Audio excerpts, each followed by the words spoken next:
Hey, everybody. Welcome back to another episode of the Growth Capital Podcast. I am your host, Justin Dixon. And today we've got Bart Davis on the podcast. He is the co-founder and CEO of 512 Financial.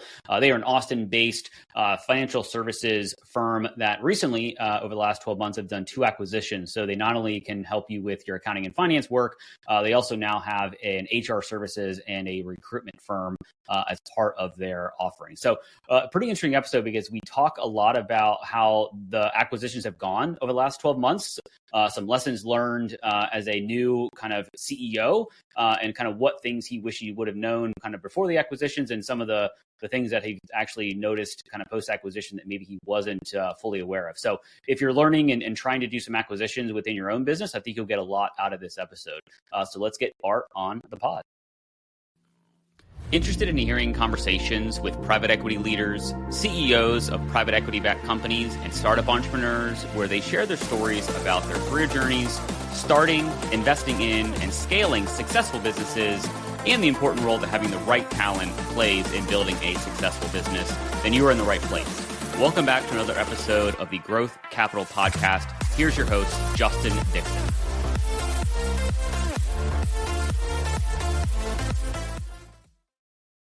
All right, Bart, welcome to the podcast. Thank you for being a guest. Yeah, thanks for having me, Justin. Awesome. Well, let's get right into it. Give everybody that's watching and listening a little bit of an overview of who you are, where you are, and what you're up to right now. Cool. Yeah, thanks. So 512 Financial is a 4-year-old fractional services firm. We do accounting, finance, people, talent, HR, all of that on a fractional basis, meaning, effectively meaning part-time. But our folks are salaried W-2 employees here at 512 Financial, and they spend, 5, 10, 20 hours a week on a couple of clients. So that's kind of it in a nutshell. Got it. So it's been around for 4 years, I guess. Did you start it? Did you buy it? Like, what's the origin story of 512? Yes. So I started it with my co-founder, Joel Trammell, 4 years ago, like I mentioned. For the 7 years prior to that, I had been doing fractional controller and CFO work for portfolio companies of Joel. And so we started that in 2014 with 2 software companies, Packet Design and iGraphics. Packet Design was acquired in 2018 by Sienna, a publicly traded company up in Hanover, Maryland. And then in 2021, iGraphics was acquired by Banneker Partners. And that was sort of the impetus to take what at the time was a 4-person team with basically 4 clients and spin it into 512 Financial and sort of take it to market. Got it. So you're almost doing it kind of stealthy in the beginning, and then you kind of put a brand on it and decided to launch. I guess, how did you pick the name? Obviously, you're here in Austin, Texas, where I am, and all that fun stuff. So I'm guessing that's part of the name. But how did you land on 512 Financial? Yeah, well, it turns out accountants are not the most creative folks. And so we kicked some names around. But yeah, so 512 is the Austin area code. We did that because we are, we're super proud to be here in Austin. We think it's a fantastic growth and entrepreneurial landscape. But obviously to many folks outside of Austin, 512 is just a number. We're often called 512, which, irks us very slightly. But yeah, it's intentional that, it's just a number, right? Lots of companies have nothing to do with, the name has nothing to do with their actual service. And so we can work with folks all over the country, but people here in Austin do tend to appreciate that we are a local firm. Yeah, Austin is definitely a big, small town, and they love to do work with locals. Even though more and more people are not locals anymore, there are very few people that I've met in the 5 years that I've been here that, are born and raised in Austin. Usually, people are like, oh yeah, I came in 2019 or 18 or whatever the case is, or last year. And so, it's always good to do work with local Austinites, if you will. I think that's right. What we're called. Yes. So it's been 4 years. So I guess, you mentioned that kind of it started out as kind of, spinning up and kind of officially branding into an actual like outsourced accounting and financial advisory shop. And then now you've got talent and HR. So what's been the growth or kind of the expansion over the last 4 years? The first three, it's been pretty fast throughout, which I feel very grateful to be able to say. The first 3 years was, fully organic growth. We, despite not branding and kind of, to your point, being in stealth, we were known a little bit because we were, presenting in board meetings to our couple of existing clients every quarter. And so we had some exposure to some of the local investors and kind of tech scene. And so when we formally launched the company, and I went and started calling folks like Live Oak and Silverton and Next Coast, some of them already knew us, mostly because of Joel, really, my co-founder.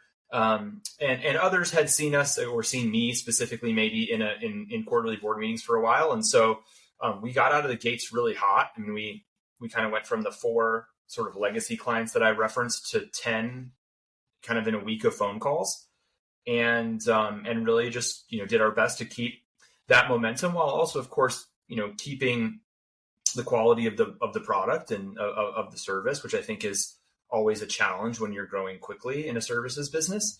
And yeah, so it was all, like I mentioned, all organic the first 3 years. And then here in 2025, we have done 2 acquisitions to sort of, really spread out what we can do beyond the core accounting, finance, and HR services that we had done for the first 3 years. And so January was Austin PeopleWorks, which was a comparable offering set to what we did, but a slightly bigger team size. That roughly doubled the size of our HR services team. And then in August, we acquired HireBetter, and that was really a very different, very different from any services that we had up until that point. It's executive search. They're typically working with larger companies than we are for the most part, or than we had been, I should say. And it just sort of elongated, the customer lifecycle, because we do have a tendency to scale with companies up to and through the point where fractional doesn't make sense for them anymore. And so having the ability to go, yeah, we agree, you do need a full-time CFO, controller, HR director, whatever it might be, and let us help you place that, was a really attractive value proposition, and ultimately what led us to that decision. Yeah. Well, before we get into the acquisitions, I'm curious about a couple of things. I guess, it sounds like you work a lot with kind of the startup-y small business community. I guess what is your typical or ideal, client, and maybe size-wise or industry-wise that you would, love to work with? Yeah, I think we typically would say that it's anywhere from like 20 to 200 people. And that typically equates to, low single-digit millions in revenue up through 25, 30.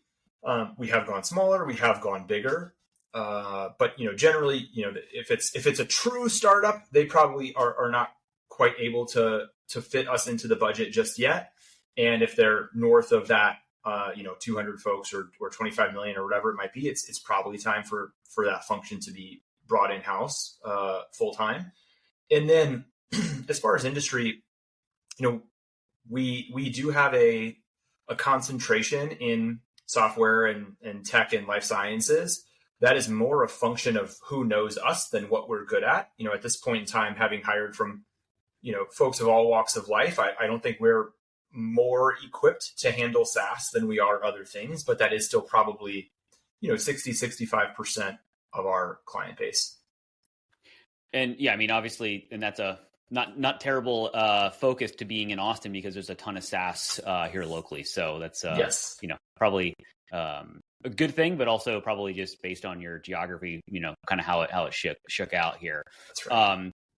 When it comes to kind of like the organic growth side, before the acquisitions, you obviously started out, with yourself and maybe a few people. How big was the firm before you started making some of those acquisitions? So I think by the end of 24, we were around 35 people. Yeah, that's about right. Because there was, we added about 7 with each acquisition, and we're sitting right around 50 or maybe just over 50 today. We have had some, just some hires as well, but yeah, so I think we were right about 35 at the end of 24. And yeah.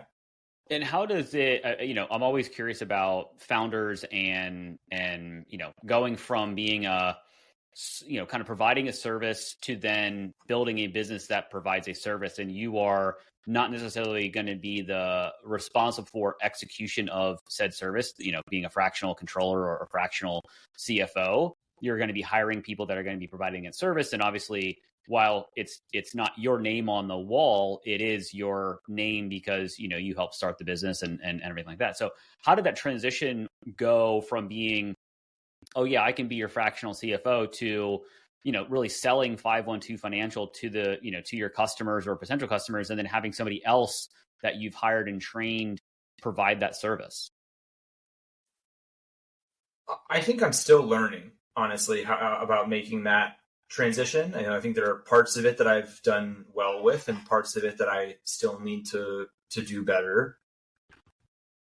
Having someone like Joel as a co-founder is a pretty immense competitive advantage, I would say, versus others like me who may have endeavored out to do something similar, because he has scaled companies several times over. He has literally written a book about how to be a CEO. He has kind of his own sort of management philosophy, and when sort of managerial structures break down from a headcount perspective. And so I think he's kind of had me, looking around the corner in ways that I would not have done by myself. But yeah, it's a big transition, and I've, stubbed my toe more than once on the way, and I'm certainly not done doing that just yet. But yeah, again, having sort of that mentorship and someone who's done this. He's scaled several companies from, a couple people to a couple hundred people. And so that's an incredible asset. Yeah. Yeah. Having that shoulder to, learn from, and obviously he's probably helping you avoid potholes or not running into hurdles that you may have done if you were kind of building it on your own. I want to learn a little bit about kind of the acquisition process, because a lot of times we get startup founders on here that are, tech, and they're always raising money and trying to buy businesses and all that fun stuff. I guess I'm curious kind of, from a services perspective, looking at, you were kind of supplying the outsourced accounting and finance function for these small companies. And now, to your point, you mentioned that, your companies will tend to outgrow you if they are successful, right? And that's, not necessarily a bad thing, but now you have this acquisition of higher better. And now you can say to that client, cool, yeah, we can be your fractional CFO. And then when you can get to the point where you're ready to graduate and hire a full-time CFO, we can help hire that person, because we know where all the bodies are buried, we know all the numbers, right? And then we can have an even more seamless transition from fractional to full-time, because obviously you've helped them find, hire, and then obviously you've been doing the book. So talk about those strategic acquisitions as you think about kind of 2026 and beyond, of how you can be a more holistic support to your customers, both current and future customers. Yeah, I mean, that's exactly right. Ultimately, there's lots of reasons, but fundamentally the reason for both of them in slightly different realms was exactly what you said, being a more holistic outfit for scaling companies. Because when we're pretty used to and are probably guilty of it, going to 6 different vendors for this type of thing, or maybe it's 6 different softwares, or right, whatever. There's kind of a saying, like, software companies love to buy software. I think services companies love to find, or try to find, kind of like the perfect partner for a specific set of skills and services. But they're all frustrated by it, the one neck to choke. I hate that saying, but it is like, if all of your problems, you can come talk to me, versus you have to talk to 6 different people about these various things, like that, there's just kind of a streamlining that occurs there. And so fundamentally that was the reason. And what we'll continue, we've talked about the concept of acquiring a tax practice, or additional kind of like systems expertise for implementations and things of that nature. because it is, the more that folks can go, oh, 512 does that, the better. And so, yeah, we feel we're early-ish in the Austin People Works, about 10, 11 months, and we're very early still with Hire Better, but we do feel like you sort of accomplished that goal of being, maybe not go-to for everything, but that we can really do quite a bit of things across kind of a company's G&A function. Yeah. I love I say it all the time when I talk to clients, given that I have a recruitment firm and we are, more or less generalists. I do like the term one throat to choke, because a lot of times I work with startups and small businesses, and they need help with a bunch of different functions within their business. And, when you work with a CEO and you can tell them, yep, I can help you with accounting or finance and sales and marketing. And they're like, okay, cool. So you're my guy or my team that I can just go to and say, yep, you go find me what I need. And similar to you, it's like, yep, we're already doing the books, so why don't we help you hire other people? Or, hey, you need to bring in some HR expertise, et cetera. It does allow you to be a little bit more sticky with your customers, because if you're, theoretically, if you're doing well for them in one area, you should be able to support them in another, especially as you're trying to integrate these companies. And that's actually one thing I wanted to ask you about, was the integration process. And I know that you're early-ish on the Hire Better, but you've had almost 10 months on the other one. How has that integration process been from a culture and people and systems perspective? Because a lot of times, the ultimate success of an acquisition is really down to the initial integration, and that includes people and technology. Yeah, it doesn't just include people. I would say that is the number one kind of concern. And we did, I think, in both cases, a good bit of homework on that component pre-acquisition. But yeah, I mean, it was an immense effort and worth every minute, hour spent. But to figure out, like, do our work styles work? Do our approaches to how we treat the customer, is that going to jive? Just this is a remote first workplace. But both of these businesses that we acquired were Austin headquartered, but I think had 0 FTEs in Austin across the two. That's so interesting. Yeah, Austin People Works. The owner, Lori Howell, was here in Austin, but everyone else was out of town. And same for Hire Better. The owner, Kurt Wilkin, was here in Austin, and everyone else was out of town. So that's fine. Most of the firm previously was in Austin, but worked, in a Zoom window every day. So, something that we did that I think is not common, probably, at least in the M&A work that we do, it's not common, is that I had the opportunity to talk to every employee, weeks before we closed the transaction about, hey, you will be receiving an offer letter. It's going to be contingent on actually reaching the finish line, because lots of things can screw up deals and there's no guarantee. But assuming we get to the finish line, you will be an employee of 512, so that there wasn't any of that, like, what happens to me? Because that's what goes through everybody's mind. Even if you're an absolute rock star in your business, if the acquiring business is fundamentally different or has a different approach or metrics or whatever, then you may find yourself looking for a new role. And so I wanted everyone to have all the comfort that was not going to be a concern. So I'm sure they would still be thinking, what's going to happen with my customers, or what's going to happen, to my office equipment or whatever. But at least they didn't have to think, do I have a job? So right. That we did, like I said, kind of several weeks before closing in both cases. And then just getting them, access to either me or whoever their kind of service line leader or direct manager would be, if it was going to change. Just, again, to get them familiar with, like, all right, like, there's so much, like, mystery around M&A, I feel like, but it is ultimately just people. And so if you get them feeling comfortable, or as comfortable as possible with, yeah, okay, I know Bart, he's not the worst. Then you're gonna be able to do your job better when that deal does close. And so I'm not saying that we did it all perfectly, because we definitely did hit some bumps with IT transitions and things like that. But what we definitely did do was make everyone know that there was a place for them. We were excited about having them. They were a big reason why we were doing the acquisition, and just very intentional once the deal was closed as well, of onboarding meetings and just getting them acclimated. Yeah, I mean, when you're acquiring services businesses, you're really acquiring the talent, right? Because, contracts with, especially in the recruitment world, yes, you can have a contract with a company, but if they're not hiring, it's really not really a contract. It's just a piece of paper that says, yes, I'll use you, and these are our predetermined rates.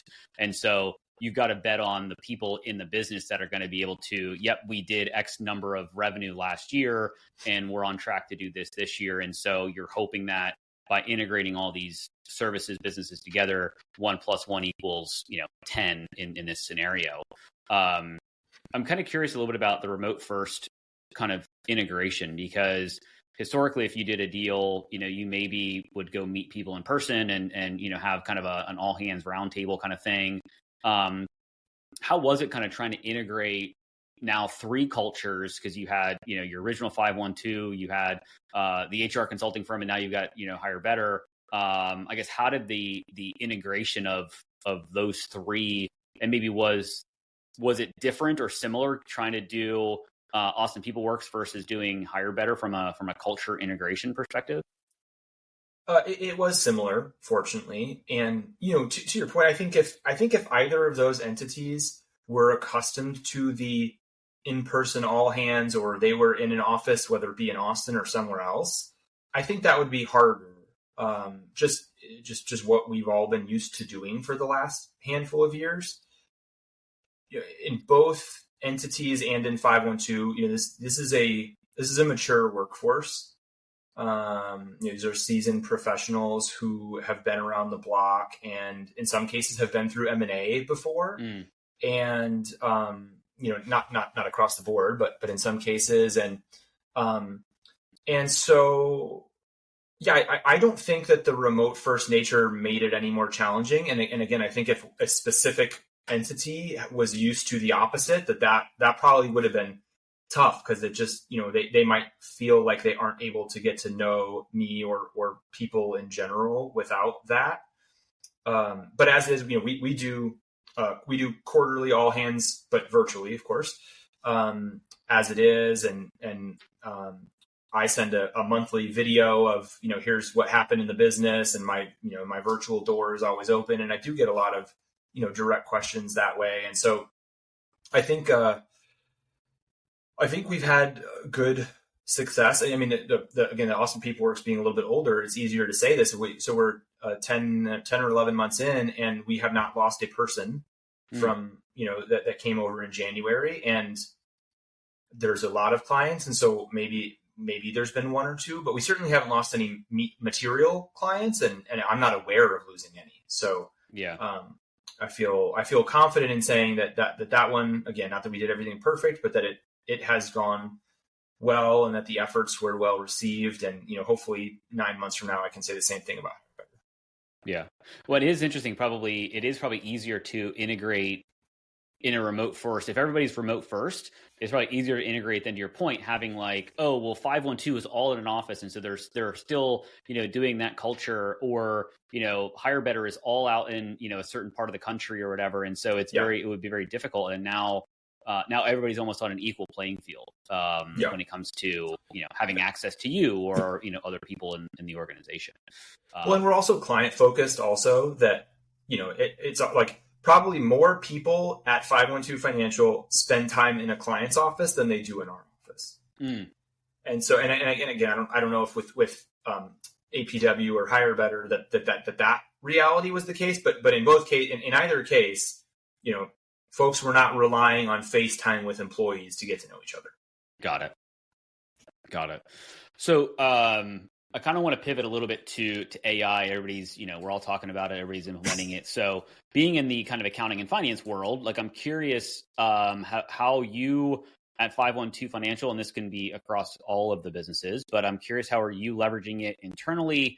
And then are you spinning up any type of service offering for your clients to say, hey, we are, an AI forward company, and we use these different tools, and it makes us either be more efficient in our fractional services or less costly or anything like that? I'm just kind of curious to kind of open up the AI can of worms, so to speak. Yeah. Yeah, I would say, we're both familiar with Jeff Woods, and so I'm in the his AI collective, and that has led to my answer on how are we using it today, which is primarily as a thought partner. We do not, for the moment, leverage it a ton from a deliverables perspective. But there is a lot of, there's a lot of using it as a thought partner. There's a lot of using it to kind of get your own thoughts out of your head and document it and things of that nature.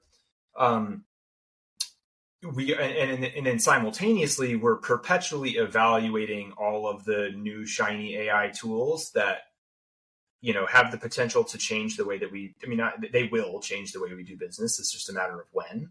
And so we're not naive to that. We're not saying like, oh, there's no AI in accounting or HR or talent, right? That would be silly. There was actually an example this morning in our leadership channel of the latest agentic AI kind of bookkeeper that raised $40 million today. And you're like, oh, how should we be thinking about this? And it's no different from the other 14 of them that have popped up recently, which is, let's figure out if and when it can do what it says it can do. And then let's look at partnering with it. Because I am not equipped to go build an AI platform. I'm not trying to raise the money to do that. We're a services company. But again, to just ignore that whole movement would effectively be signing up for the company to die in the relatively near future. Yeah.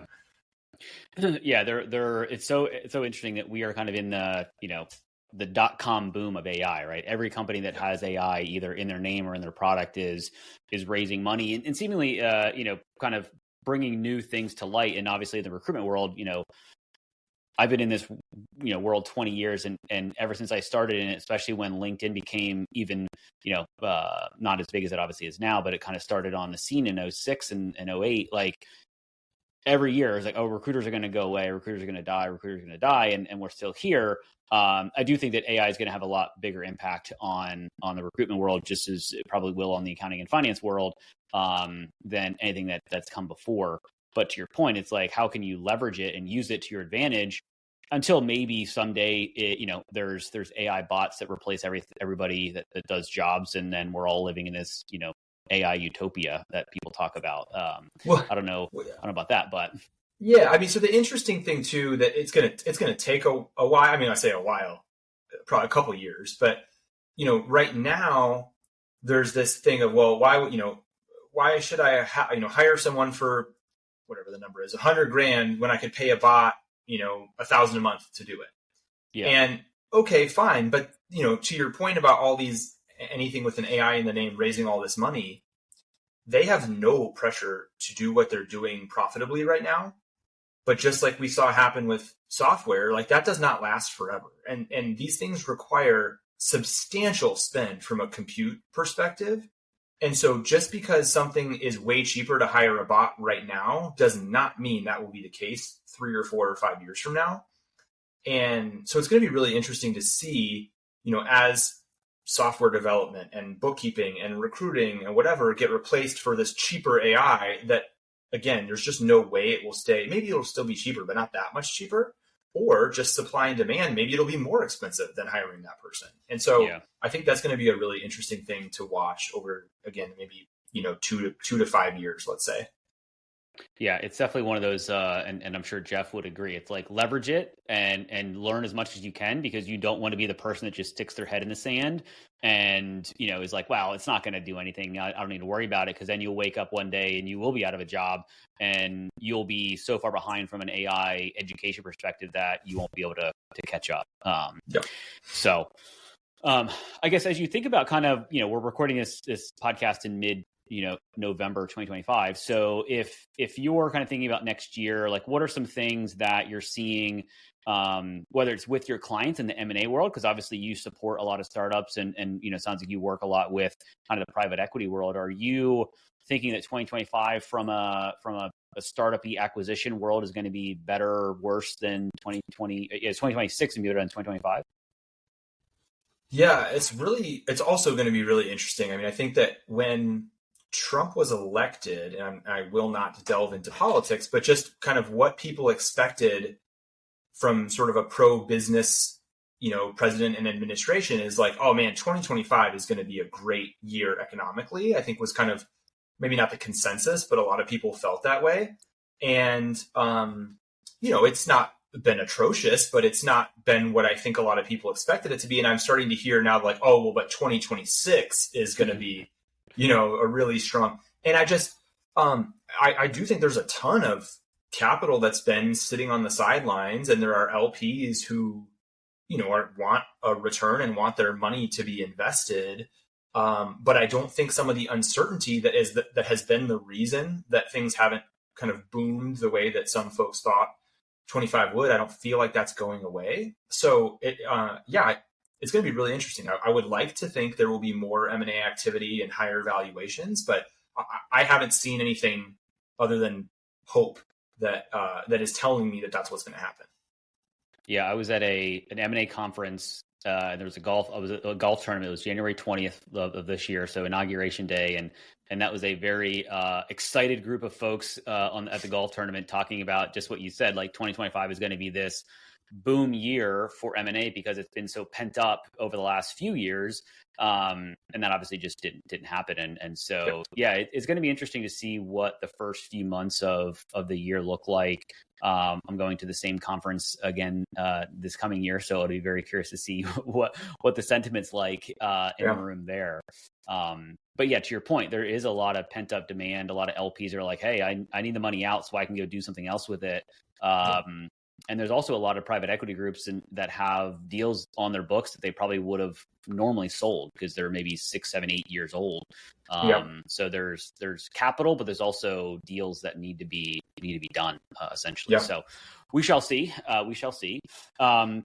I guess as you think about kind of the, and if somebody's listening to this or watching this and they're, thinking about doing an acquisition, whether it's a tech acquisition or a services company acquisition, like what are some things that you maybe wish you knew or maybe got from your co-founder to like help you make that transition or that journey from, hey, I found a business that I want to acquire and here are the reasons why I think it makes sense. And yes, we've got the finances to complete the deal, but like from a logistics and from just like a thought mindset, because like obviously you're acquiring new people, you're acquiring a business, you got, you're acquiring a culture and trying to integrate that. Like what are maybe one or two things that you wish you knew then or would give advice to things to kind of people to kind of keep top of mind as they're thinking about doing an acquisition? I think there's so much here. I think if you had told me a few years ago that we would do 2 acquisitions in a year and that we wouldn't raise any money to do it, I would have said that's impossible. In our world, generally speaking, M&A is done with private equity, with venture capital, with institutional capital behind it. And I just didn't even think like, well, I'll use debt, and so in one case it was all kind of debt on our side. In the other case, we did we seller financed. But either way, I thought in order to buy a business, you have to have either millions of dollars in profit or millions of dollars in investment. And we had neither of those things and got them done with, I'm not going to say they were easy, but they went fairly smoothly. And if anything, it actually made it a little bit easier that we weren't, you know what I mean? I didn't have a board to run to get those approved by. It was Joel and I, So I think that's just kind of one thing that, that there are more creative ways to do these than I think I knew in starting this business. Because again, we do a lot in that space, but it's like with a specific niche of that space. Right. So that's one. And then, I mean, again, this may seem like duh, but it just, I'm so grateful to have had this opportunity because, if I think about scaling for the first 3 years, and like some of the things that I would have thought about doing in 2025 and that we are thinking about doing in 2026 to grow, there's like a bunch of levers and you can pull a couple, and doing it with M&A allows you to pull a couple at the same time, right? So adding leadership, adding geographies, adding network capacity, adding a sales function, like a customer success function, just things that like I know all of these things are important, but I would have bitten them off one at a time on the gradual path to where we wanted to get to. And instead I kind of crammed probably a couple years worth of like scaling type of activities into 9 or 10 months.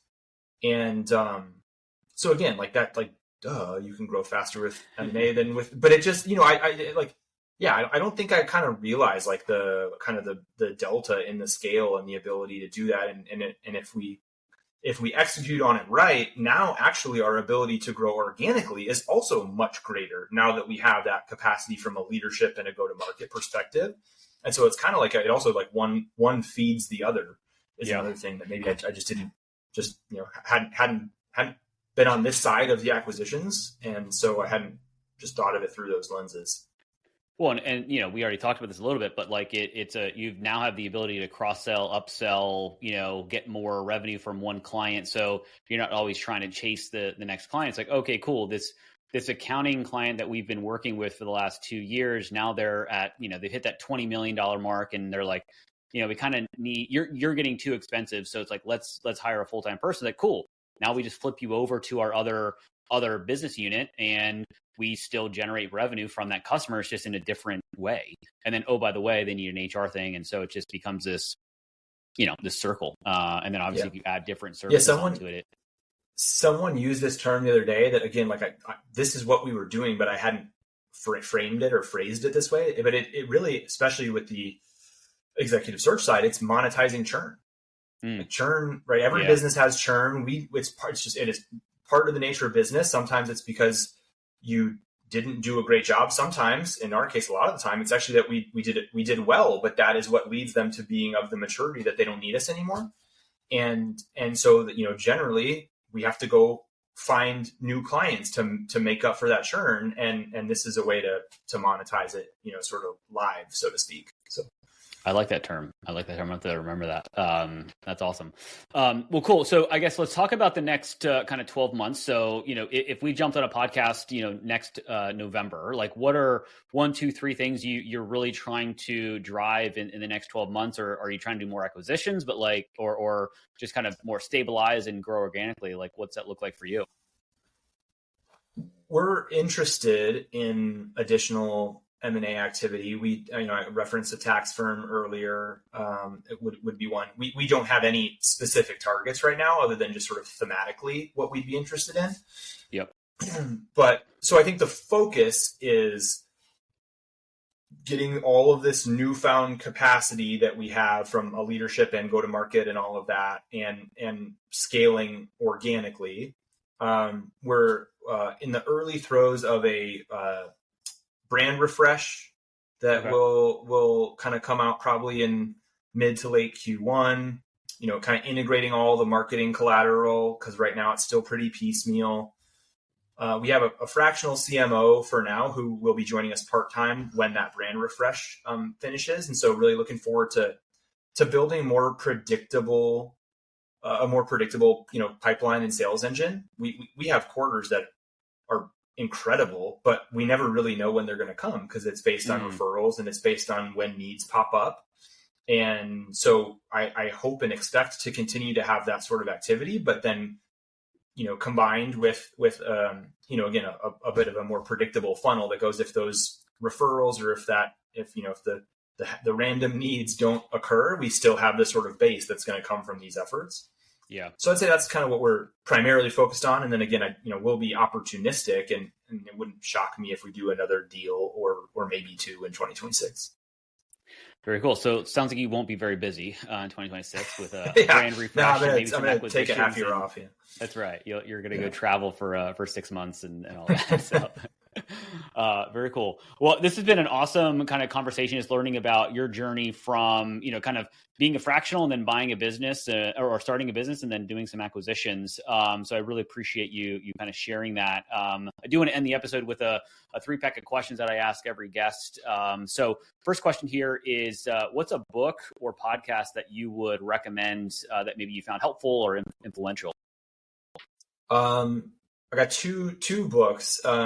Favorite business book is The Hard Thing About Hard Things by Ben Horowitz of Andreessen Horowitz. I feel like a lot of business books are, pretty stuffy, and this is just like real life examples. I think he starts every chapter with like a Biggie or Tupac quote, just very abnormal. I feel for most business books. So I really appreciate that one. And then Joel actually recently got me a book called Gambler, which is by Billy Walters. And Billy Walters was a gambler. Basically anything and everything he could, although sports betting was the biggest one. But what I like about it is that it's not only the tales of a guy who places bets and puts himself in precarious positions. He's also has become really a pretty impressive entrepreneur and philanthropist. And so you combine kind of those things with some just truly crazy stories, it makes for a pretty interesting read. Interesting. I have not heard about that book, but I will have to check it out. Awesome. Second question here. What is your favorite thing to do outside of work? We've got my wife and I have a 4-year-old, almost soon to be 5-year-old daughter, Haley, and a 1-year-old Maya. And so just our mornings and evenings are pretty full with activities with them. And they change so much every day. It's just a blast. So. Always spend time with the kids. That's not a bad thing to do, for sure. So, and then I guess maybe this dovetails into that, but maybe favorite vacation spot.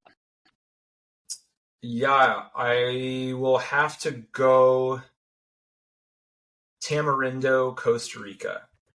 Okay. Or really Northwest Costa Rica overall. Not only Tamarindo is kind of a little bit more touristy, but it's great with kids. There's great beaches, there's surfing.